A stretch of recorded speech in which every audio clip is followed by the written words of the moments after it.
উল্টো দিক থেকে স্টার কিড, এটা তোমার কাছে কতটা জ্বালা না এটা সুবিধে, কোনটা পাও? কোনোটাই নয়, জ্বালাও নয় সুবিধেও নয়। মানে বেশি অ্যাটেনশন পাচ্ছ কোথাও গেলে?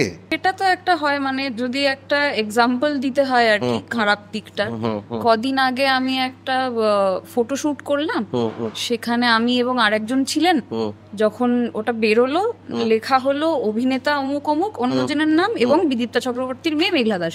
ওটা আগে আসছে। সেইটা একটা বরাবরই আমার মনে হয়েছে যে just like it is a blessing. আমি যে পরিবারে জন্মেছি এবং বড় হয়েছি, I have gotten lot of things, কিন্তু এটাও একটা সবসময় থেকেছে that I have to create an identity for myself. এটা একদম হ্যাঁ, এবং এই বিষয়টা তুললে বলে আমি বলছি, এই পুরো নেপোটিজম এন্ড স্টার কিড, এই বিষয়টা নিয়ে আমার যেটা বক্তব্য, যে নেপোটিজম বললেই আমরা খুব একটা কি বলবো, একটা